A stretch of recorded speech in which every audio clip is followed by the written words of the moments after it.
ఉంటుంది. సమాజం కనుక పూనుకుంటే అదే జరుగుతుందని చెప్పి ఎంఆర్ఓ తీరుకు సంబంధించి మీరు నిరసన వ్యక్తం చేశారు, మీరు గళం విప్పారు, మీరు సోషల్ మీడియా వేదికగా అసహనాన్ని వ్యక్తం చేశారు, మీరు సోషల్ మీడియా వేదికగా ప్రభుత్వం దృష్టికి చేరేంత వరకు దీన్ని మారు మోగించారు. దీంతో ఈరోజు అదే జరిగింది. వాకాడు ఎంఆర్ఓ రామయ్యను సస్పెండ్ చేసింది ప్రభుత్వం. సస్పెండ్ చేస్తూ తిరుపతి కలెక్టర్ ఉత్తర్వులు జారీ చేశారు. ఎంఆర్ఓ రామయ్య తీరుపై సీఎంఓ ఆగ్రహాన్ని వ్యక్తం చేసింది. అర్ధరాత్రి వీఆర్ఓ ఇంటికి వెళ్లారు ఎంఆర్ఓ రామయ్య. ఎంఆర్ఓ రామయ్యను పట్టుకొని చితకబాదింది వీఆర్ఓ తల్లి. వీఆర్ఓ భర్త బంధువుల మధ్య ఇన్ఫ్యాక్ట్ వీఆర్ఓ భర్త ఆ బంధువులు వాళ్ళ ముందు క్షమాపణలు చెప్తానని వెళ్ళాడు ఎంఆర్ఓ. క్షమాపణలు చెప్పడంతో వీడియో తీసింది ఆ కుటుంబం, వీఆర్ఓ కుటుంబం. ఎంఆర్ఓ రామయ్య కారణంగా వీఆర్ఓ కుటుంబంలో గొడవలు మొదలయ్యాయి. జూన్ 26న ఘటన జరిగిందని చెప్తున్నారు పోలీసులు. జూన్ 26న ఘటన జరిగిందని చెప్తున్న పోలీసులు. సో ఇప్పుడు ఈ ఘటనకు సంబంధించి ఎందుకంటే కాస్త ఆలస్యంగానే వెలుగులోకి వచ్చిందనే చెప్పుకోవాలి. ఈ ఘటనకు సంబంధించి వీడియో బయటకు వచ్చిన తర్వాత సంచలనంగా మారింది. మీరు చూడొచ్చు, అతగాడే ఎంఆర్ఓ రామయ్య. చూడండి ఏమీ తెలియనట్టు ఆయన ఎలా ఉన్నారు. ఆ ఇంటికి వెళ్ళాడు. ఆ ఇంటికి వెళ్ళి క్షమాపణ చెప్తానని వెళ్ళాడట. బట్ క్షమాపణ చెప్పలేదట. ఈ కారణంతో ఆ కుటుంబం దాడికి దిగిందా? వాకాడు ఎంఆర్ఓ రామయ్య సస్పెన్షన్కి సంబంధించిన బిగ్ బ్రేకింగ్ న్యూస్ చూస్తున్నారు. సస్పెండ్ చేస్తూ తిరుపతి కలెక్టర్ ఉత్తర్వులు జారీ చేశారు. ఎంఆర్ఓ రామయ్య తీరుపై ఇటు సీఎంఓ ఆగ్రహాన్ని వ్యక్తం చేసింది. అర్ధరాత్రి వీఆర్ఓ ఇంటికి వెళ్లారు ఎంఆర్ఓ రామయ్య. ఎంఆర్ఓ రామయ్యను పట్టుకుని చితకబాదింది వీఆర్ఓ తల్లి. వీఆర్ఓ భర్త బంధువుల ముందు క్షమాపణలు చెప్తానని ఒప్పుకొని ఆ ఇంటికి వెళ్ళాడు ఎంఆర్ఓ. అయితే క్షమాపణలు చెప్పడంతో వీడియో విడుదల చేసింది వీఆర్ఓ కుటుంబం. ఎంఆర్ఓ రామయ్య కారణంగా వీఆర్ఓ కుటుంబంలో గొడవలు జరిగాయి. జూన్ 26న జరిగిన ఘటన ఆలస్యంగా వెలుగులోకి వచ్చిన సందర్భం.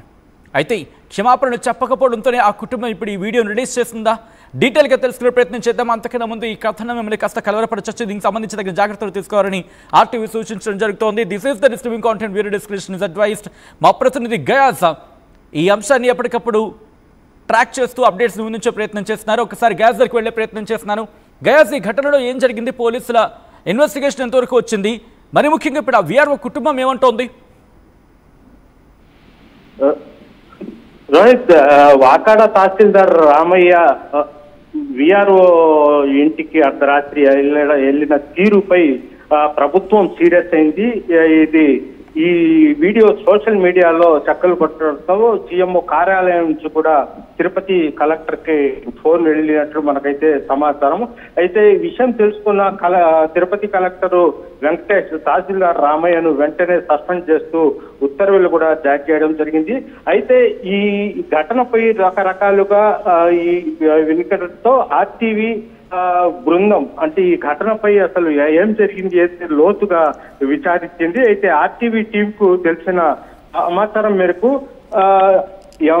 ఎవరైతే మహిళా ఎంఆర్ఓ ఉందో ఆమె కొరకు చదువుకుంది. అయితే ఆమెకు కంప్యూటర్ లో మంచి పట్టుంది. దీంతో ఏ ఎంఆర్ఓ కానీ అతని దగ్గర కంప్యూటర్ సిస్టమ్ దగ్గర ఉంచుకొని ఆమె చేత పని చేయించుకుంటారు. ఆమె విఆర్ఓ ఉన్నప్పటికీ కంప్యూటర్ సిస్టమ్ దగ్గర కంప్యూటర్ ఆపరేటర్ గా పనిచేస్తా ఉంది. అయితే పెళ్లికూరులో ఎంఆర్ఓ ఉన్న రామయ్య కూడా అప్పట్లో ఆమె కంప్యూటర్ ఆపరేటర్ గా అక్కడ పనిచేస్తున్నప్పుడు కూడా నానా విధాలుగా వేధించడము, ఇంకా అంటే 5 గంటలకే విధులు ముగించుకుని పోతున్నప్పటికీ రికార్డ్ పని ఉందంటూ రాత్రి 10 గంటల దాకా కూడా ఉంచుకొని ఆ తర్వాత ఆమెని ద్వంద్వార్థాలతో మాట్లాడుతూ ఆమె కారులో వాళ్ళ ఇంటికి వదలడం ఇలాంటి పనులు చేస్తా వస్తున్నాడు. దీంతో తాజాగా వీఆర్ఓ కుటుంబంలో కలత ఏర్పడింది. వాళ్ళ భర్త ఇంజనీర్ గా అమరావతి అంటే విజయవాడలో పనిచేస్తుంటాడు. వీఆర్ఓ ఆమె తల్లి మాత్రమే నాయుడుపేటలో ఇంట్లో ఉంటారు.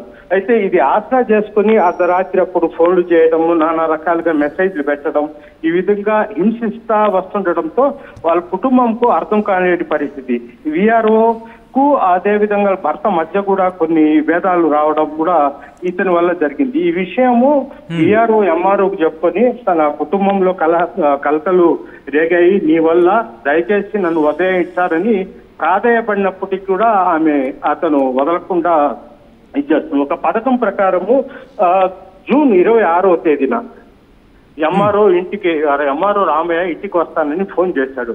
దాంతో విఆర్ఓ వాళ్ళ తల్లి ఇద్దరు కలిసి, ఇద్దరే మహిళలు కాబట్టి ఎవరైనా సపోర్టెడ్ గా ఇద్దరిని మనుషులను తీసుకొని వచ్చుకుని ఆ తర్వాత ఇతన్ని దేహశుద్ధి చేయాలని ఒక పథకం బన్ని 26వ తేదీ ఇంటికి వచ్చిన తర్వాత ఆ తర్వాత అతన్ని దేహశుద్ధి చేయడం జరిగింది. అయితే ఈ వీడియోలు ఇది మొత్తం ఎంఆర్ఓకు రామయ్యకు తెలియదు. ఆ తర్వాత వీళ్ళు కొన్ని డిమాండ్స్ పెట్టారు. అంటే విఆర్ఓ భర్త అదేవిధంగా బంధువులు వచ్చిన తర్వాత ఒక 10 రోజులు వచ్చి క్షమాపణ చెప్పి మళ్ళీ అతను మెసేజ్లు కానీ వేరే విధంగా చేయకూడదు అని ఒక కండిషన్స్ పెట్టుకున్నారు.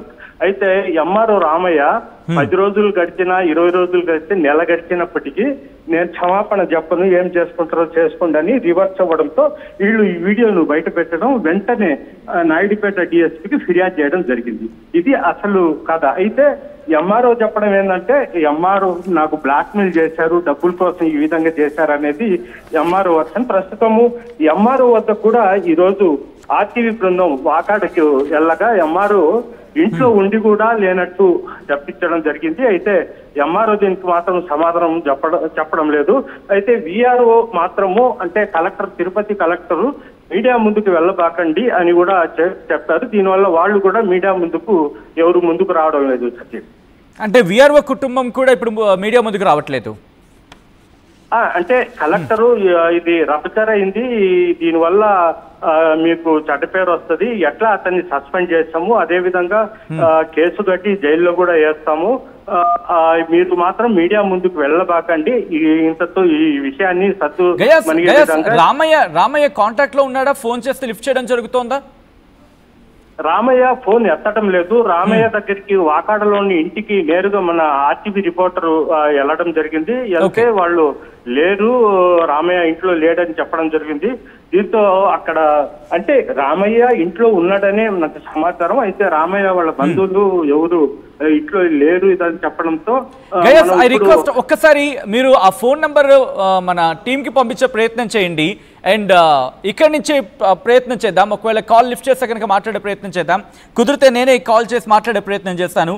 ఎంఆర్ఓకి సంబంధించి రియాక్షన్ ఏంటి? ఈ ఘటనకు సంబంధించి ఆయన ఏమంటున్నాడు? ఆయన వర్షన్ ఒకటి వినిపిస్తోంది, లేదు నన్ను చీట్ చేసే ప్రయత్నము, ఆ కైండ్ అంటే నన్ను చీట్ చేసో లేకపోతే బ్లాక్మెయిల్ చేసే, కరెక్ట్ వర్డ్ ఇది, బ్లాక్మెయిల్ చేసే ప్రయత్నం అంటూ కూడా చెప్తున్నారనేది మనకు వినిపిస్తున్న వర్షన్. అది ఎంతవరకు వాస్తవం?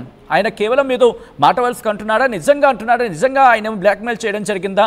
ఇవన్నీ ఆయన మాటలో తెలుసుకునే ప్రయత్నం చేద్దాం. ఆయనకి కుదిరితే ఒకసారి కాల్ చేసే ప్రయత్నం చేద్దాం ఆ నెంబర్ వచ్చిన వెంటనే. ఈ నేపథ్యంలో ఎంఆర్ఓకి సంబంధించి నిన్న మాట్లాడుకోవడం జరిగింది. అక్కడ ఆ విజువల్ చూడండి, ఆ విజువల్ చూసినది ఒకసారి మీరే మాట్లాడే ప్రయత్నించండి. ఇది